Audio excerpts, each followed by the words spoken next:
So tonight's presentation is about building capacity for school council membership and volunteers. And the presenters tonight are myself. I'm Ricardo Francis. I'm with the Parent Caregiver Community Engagement Office, and I do everything school council and for the community liaison groups and the speakers. Nancy, do you want to introduce yourself? I'm Nancy Angevine Sands. I'm a consultant with Equal Step in parent and caregiver engagement. Tonight's presentation, we're going to be looking at members and volunteers. We know that's a big problem for a lot of you. How can you get people interested in being members, and how can you get them to be interested in being volunteers in the work that you're doing? So we're going to begin with a little bit about how the process begins and then talk about things you need to know and some ideas of things you can do. Next. So how does it begin? Well, it all begins with relationships. Next. And building trust. We have to build mutual trust and respect. We know that in all of the relationships that we have in our personal lives, by being letting the parents and caregivers in your school and the teachers in your school know that they can trust and respect you, that you feel comfortable with the many ways of knowing and being of the community in your school, that you are willing to share what you know and encourage your parents and caregivers and your teachers to share with you and to be authentic in everything that you do. Next. I saw this on a webinar that I was on, and I thought that it was really relevant to this evening's talk, that when we begin, if we look at the bottom of the staircase, when we begin by building trust with our parent and caregiver community and our teachers, we are then able to cultivate a purpose for all of us, something that we all agree with and that we can all collaborate on. And when we have that common purpose, it creates an energy in the school, an energy in the council, for everybody to get involved and to get on board with what you're doing. And then that in turn improves collaboration between school and home, improves collaboration between councils and the teachers, and improves collaboration between council and the parent caregiver community. Next.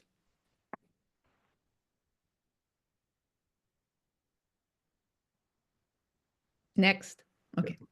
I like the quote on the side. It's sometimes when you're invited, you're still not welcomed. And we have to remember that as councils and to know the difference. We might invite people to come to the school, but we haven't, or to come to the council, but we haven't worked to make them feel welcomed. And this often leads to the hard to reach that I believe we've talked about in earlier webinars. The people that we call the hard to reach, but really it's us, and it's the school that's hard to reach. So what we're going to do this evening is, as we go through each point of things that you can do and things to remember, we're going to give some examples of what you can do as a council. So how can you build relationships? Well, one of the best ways is to develop an outreach committee. And that committee is, their job is to reach out to the community, to speak to the parents and caregivers in your school, to communicate with the teachers when needed, just to go into the schoolyard, talk to everybody, talk to people in the lineup, talk to people at the kindergarten door, let them know about events that are going on. Listen to them, listen to what they're saying about what's happening. And then also at the council meeting, the outreach committee is the group that's responsible for making sure that anybody that comes into the room feels welcome. They have a place to sit. If you offer refreshments, they have a refreshment. They've got an agenda. They are encouraged to speak and to offer their opinions during discussions. The second thing a council can do is, a lot of you I know do surveys. Just make sure that the information you get in the survey is reflected in your goals and the things you do for the year. when we ask our parents and caregivers what they think, what they need, what they hope for, and then they never see it provided by the council, they're just going to stop listening. So make sure that what you hear back is reflected back out in what you do. Next. Yeah, I'm just going to add to that, Nancy. One of the other things is that we have to be cognizant of is that people's schedules are not always the same, and it's possible if you can be flexible, school council, if that is something that you can do, or maybe or just have a informal meeting like a tea and chat, so that people that normally cannot participate in school council can get to participate, and also what we're looking at is getting people involved in volunteering. This is you, Ricardo. Oh, okay. So communication, like why does it matter? Effective communication by school council leads to one, stronger, clearer, more realistic expectations from parents and caregivers, and greater parent caregiver commitment to student success, and a more supportive environment for everyone. Now, one of the things that we want to do, really focus on is having messaging that reaches out to the masses, and so that everybody has an opportunity to participate and has an understanding of what we're doing. So one of the ways that we could do is we could share newsletters in multiple languages. When we're having meetings, use interpreters to ensure all families are informed and welcome. Um, The other, be responsive to engagement. Council listens to caregiver voices and avoids overwhelming communication, and connects with connects in ways that the families where they are. I see Nyla Gura has raised her hand. We'll be answering all questions at the end of the chat. Thank you. Okay. So Dr. Steve Constantino is a parent engagement consultant in the United States. And I like this thing that he said. He said, parents engage when the information, organization, or situation is meaningful and relevant to them. And we have to remember that when we're reaching out to our parents and caregivers and asking them to consider sitting on council or to volunteer for something that we're doing, is what we're asking of them, is it meaningful and relevant to those parent and caregivers? It's the decisions we make as a council are usually meaningful and relevant to the people who are sitting around the council table, but are they meaningful and relevant to the people we don't see? So keep that in mind as we move forward. Next. So here's some examples of how you can begin. As Ricardo said, provide effective communication home in a variety of methods. Provide information for the parents to support learning at home with their kids. Recruit caregiver help and support for committees and events. Invitations to parents and caregivers with a particular expertise to speak to council are, if there's something that you want to do, if there's something that you're thinking about, I'll bet you there's someone in your community who has an expertise in that or has some experience with it. And maybe inviting them to come and give their ideas and their experience with that particular topic, talk to the council about it. And then always remember to celebrate your council successes and accomplishments. Have a table at every school event, just to be there, just to say, hi, we're the council. This is when we're meeting. This is what we've done so far. It's just starting to build those relationships to get the word out about why the council is important, why volunteering and membership and being a member is important as well. Next. So I said earlier that often the ideas of things we do are the ideas of the people sitting around the table. as councils, one of the most important things we can do, and you know what, one of the hardest things we could do is to go to the margins, go to those families and the parents and the caregivers that we rarely see, and ask yourself as a council, how are race, class, language, ability, nationality, and education represented in our meetings and in decision making? If we aren't reaching out to the margins, if we aren't bringing those unheard voices in, we're going to have a hard time finding members for the next year. So when you are looking at your council, when you're working to find members for in your next election, or even to fill vacancies that you might have, consider who's sitting at the table and who's missing. Whose voices are you hearing, and whose voices are silent or have been silenced? And what you need to change so that you can make sure you're getting to the margins, you're hearing a broad spectrum of opinions and ideas. Next. Oh, back. Hey, sorry, my apologies. Okay, so what sort of things can you do to go to the margins? Well, your outreach committee, it can reach out to community leaders to spread the word about council and its work. We all know that within our school community, every group has a leader. They have somebody that they go to and they say, oh, you know, when is this due? Or did you hear such and such was that? Or I don't know, when's the next PD day? And there's somebody or one or two people in each group that has all the information. All you have to do, all your outreach committee has to do, is find those people, go to them, give them the information, get them on board, and let them reach out and find people to volunteer, find people to be members. As Ricardo said earlier, organize coffee and chats, meetups where you just get together and you sit and you talk. You could have a specific topic. These can also be called listening circles. You can have a specific topic where you're discussing it. It's not an opportunity to come and complain about stuff, but it is an opportunity to share ideas, to share experiences, to listen to what your parents and caregivers need, what your families are struggling with to support their kids.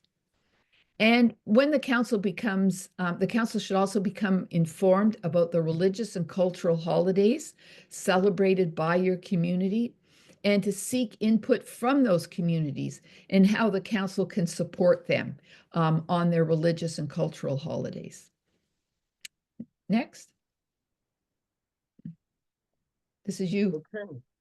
So one of the things we're always speaking about when we're talking about school councils, we're always talking about Regulation 612. I'm just going to give you a quick overview in terms of what's that about and how we go about selection of for during the election process.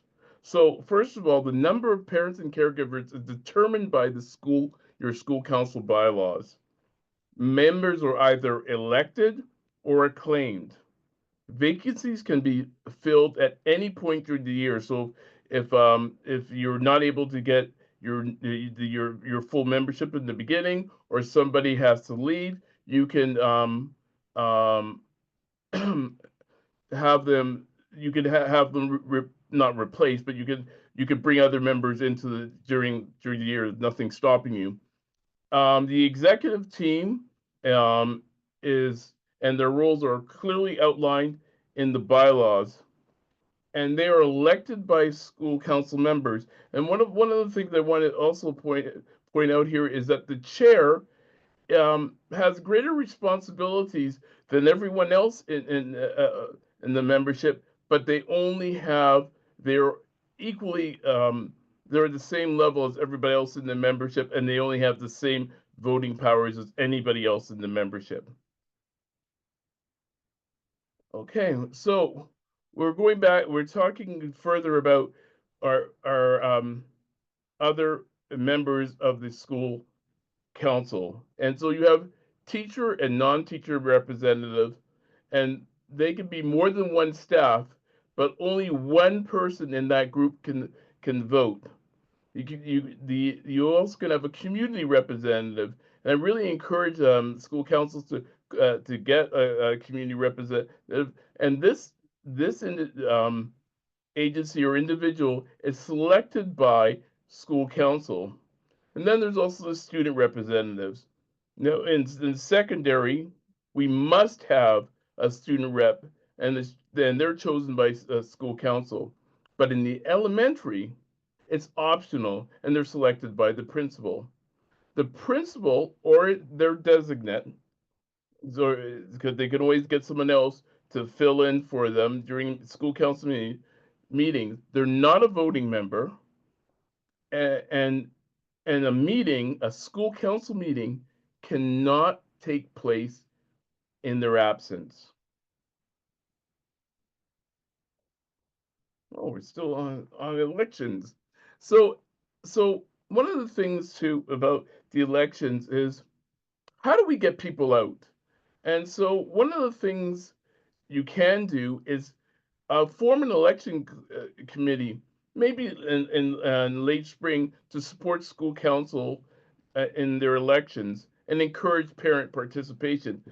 Well, because if you start in the spring and you start putting out the call, and then you're back in September, and one of the things is, the people you really want to tap on are the new parents to the school, because they're usually very eager to participate in school council.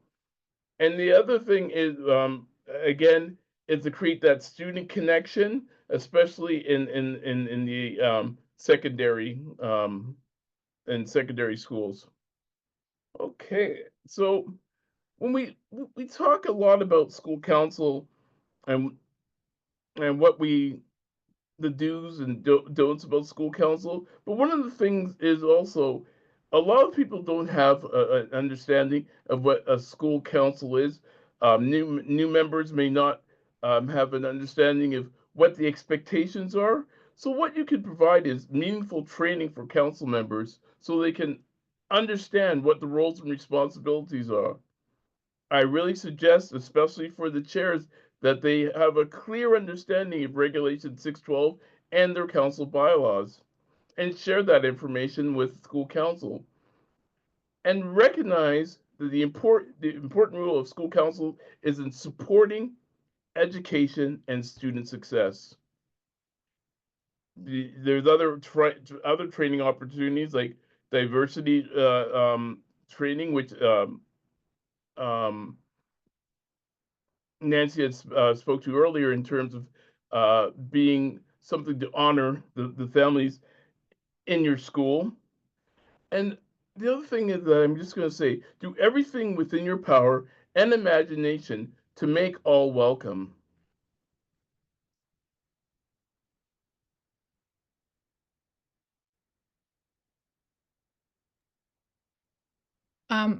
We also have to remember, when we're out looking for members, parents and caregivers to become members of the council, that council members are volunteers. And some of our members can offer more time than others can. Some of our members have specific areas of interest. And as the council, we have to work together to find opportunities for us all to find our niche, to find our spot within the council. I just quickly speak to that as well, Nancy. And one of the things that um, I I I really started to learn when I started to ask people to volunteer was, if I'm specific in terms of what the ask is, they're more than likely to participate. If I just go out and say, "Can you volunteer?" and then they're thinking, "Well, no, I'm really busy." But if I say to them, "Hey, by the way, I'm going to need you for a pizza lunch for an hour and a half. Can you make that?" And then they're like, "Yeah, I could do that." So yeah, so make not be specific and flexible in terms of how you can utilize your volunteers at the school. Okay, again. So we're going to look at volunteers now. And the school council handbook that was put out by the ministry a number of years ago says that involving parents throughout the year on committees and in other volunteer roles is an excellent way to spark interest and motivate parents to contribute in various ways to their children's education. I think this is important to remember, and Ricardo just referenced it. We can start slow. And sometimes if we're having trouble finding parents to agree to be members of council, it's because we haven't reached out to them just to be volunteers and to be involved in the council work. So think about that, about finding volunteers to sit on your committees, to help out with any of your the goals or objectives that you do throughout any activities you do throughout the year, and that will hopefully spark a bit of an interest and get them to move up in what they're doing. Next.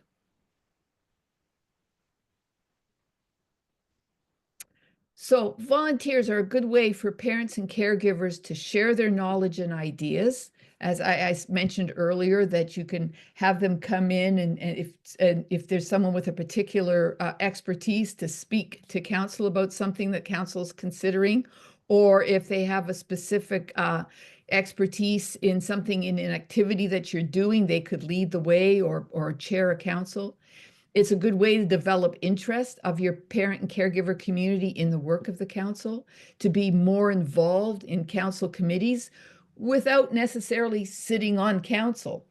It's a great way for parents and caregivers when they volunteer at the school to learn about the school, both the physical layout of it, how the day works, what happens, and to feel comfortable in the school with the staff and with other parents and caregivers. And it's a great way to develop connections and friendships. I'm sure all of you here this evening have experienced that yourself, that you've met people that become friends or become really good acquaintances, and people that you enjoy spending some time with and learning from. Next. Okay, so I'm going to go through some steps on how to find volunteers. I suggest the first thing to do is, if you have the people to do it, is to get a volunteer committee together. And the volunteer committee would work all through the school year. Their first job would be to collect the names and contact numbers of anybody in this, any parent and caregiver in the school who's interested in volunteering. And also, what areas might they be interested in? Would they be interested in sitting on a committee? Would they be interested in working on an event? Is there something that they really like to do? I go to the one I use all the time. Are they good at gardening? Would they like to do something around that? You know, find their expertise. And just so you just have a little list of the parents and caregivers at the school who are willing to volunteer, when they're available, how to contact them, and what areas they're interested in. Next. Then you make a list of all the places you're going to need volunteers through the year. Both of these lists are going to be ongoing lists that are going to grow through the year. Things that the council anticipates they will need volunteers for, and that could be committees, or it could be activities that you're going to do. And also go to your teachers and ask, where might they need volunteers throughout the year? And then you use the two lists together to match up the needs with the people that want to do the work. Next. Something that we rarely do with our volunteers is we rarely train them. We rarely give them information about the work that they need to do. So if they're volunteering in the classroom, you ask the teacher, could you make up a little sheet on the stuff that they'd be expected to do, things they should know, what they can bring into the school, into the classroom, or not bring into the classroom, when they're needed, things like that. If it's an event or an activity that the council's doing, what do they need to know to volunteer at that event? If you, we used to have, my kids' school, we used to have a fun fair, winter fair at Christmas. And, you know, I ended up in the tea room and had no idea how what I was supposed to charge for things, where was the food, what did I need to do, how long was it open, things like that. So make sure that you either provide in-person training or give them information sheets so they know what their job is. Next.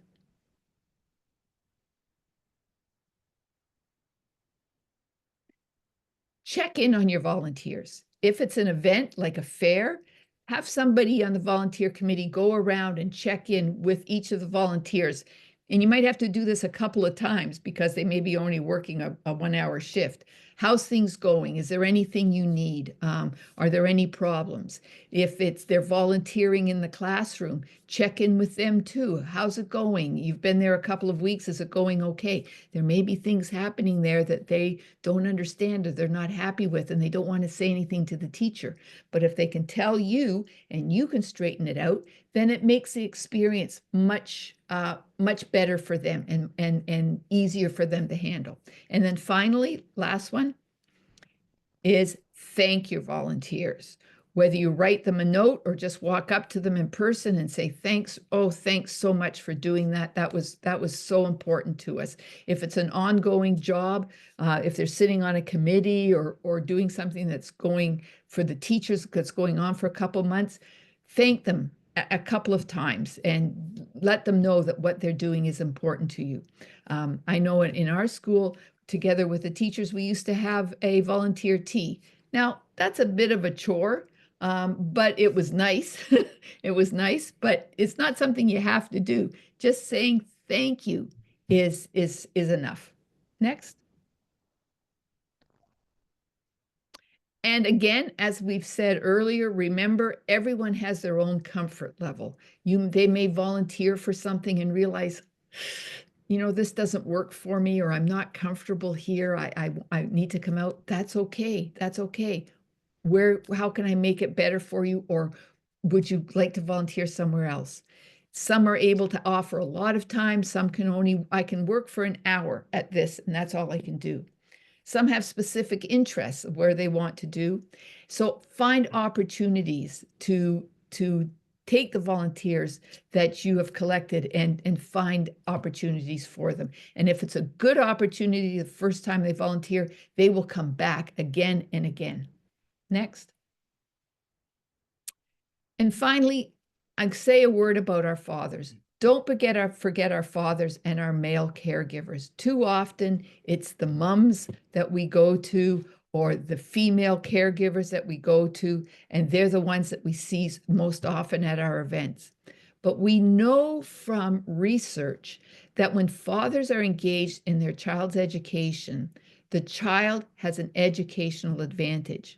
And that advantage has been observed to increase from the advantage that they get when just the mother is engaged, right? So when moms are engaged in their kids' education, both at the school and at home, and I'm talking more at home, when they're engaged in their kids' education at home and supporting that, the child has an educational advantage. When the dad or male caregiver is engaged, they have an increased advantage. So it's incumbent upon councils to provide opportunities for male fathers and male caregivers to be engaged in the school, to be engaged in their kids' education.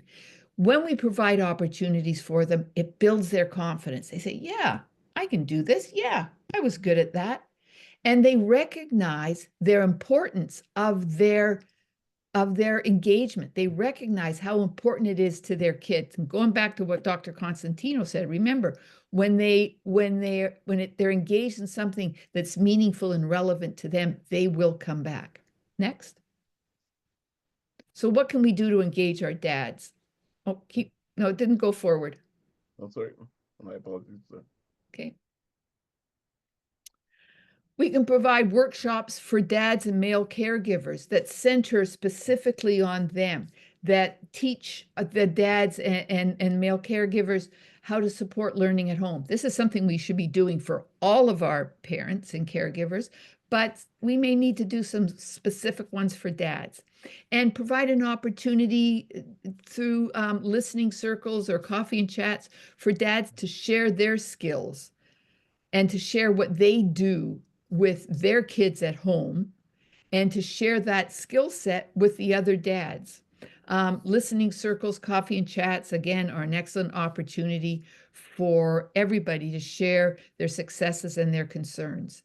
And I think, although I'm talking about dads specifically, we also want to get dads to feel confident that they can join together so that everyone can come together to be engaged in their kids' schooling and in their kids' education. Next.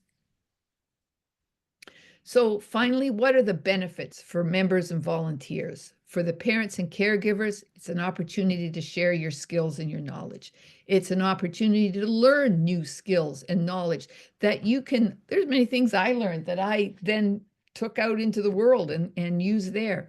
And it's an opportunity for them to learn how to support learning of their kid, both at home and at school.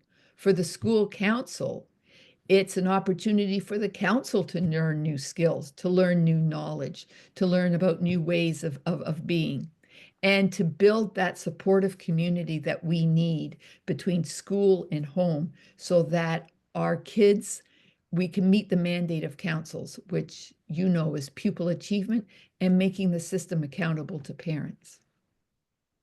Next. I'll leave you with 3 final examples of things that can be done. A school council member might have to do grant writing at their job. And if they know writing a grant, if any of you have done that, is not an easy task. And if they can bring that skill to the school council, there are grants that councils can apply for, and that skill set will become invaluable to you for writing grants for some program you might want to do. There may be a caregiver in the neighborhood who is well known for her garden. Everybody looks at it when they go past and they say, oh, she's a great gardener. She might agree to chair a gardening committee.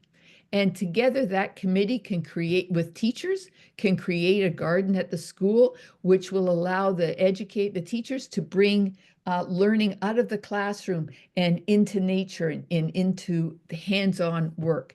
And also provide another opportunity for other parents to come and get involved in gardening. And a caregiver in the school who works in safety or health care would be a great volunteer to represent the school council on the school safety committee and bring their expertise both to that school committee and to the council in making recommendations of things that the committee could consider moving forward. Next. Okay, now we're gonna, I know a lot of you have been hearing mixed messages around the police record check. An idea of what is really this is about. So school council members are not required to submit a police reference check. However, if they're volunteers and they're involved in school council events or activities, they must submit a level 2 criminal record check and judicial matters record checks. If they are in direct contact with students, they may be required to submit a level 3 vulnerable sector check, and this is based on the principal's discretion. Now we're going to go into the insurance. And so for the insurance, school council coverage works in this way. The TDSB, as of January 1st, 2022, no longer requires school councils to purchase separate insurance. All school council members are covered under the TDSB's general liability insurance for duties related to their role in the council. Volunteers are also covered when involved in TDSB approved school council activities or events. Okay, so this is what TDSB's general liability insurance does not cover. Does not cover property, cyber, drone, automobile, or crime-related losses, personal property loss, or injury to school council members or volunteers during council events is not covered. Now, I'm just going to repeat that.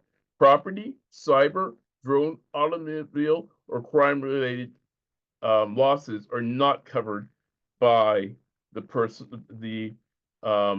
the general liability insurance. Now a lot of schools raising events.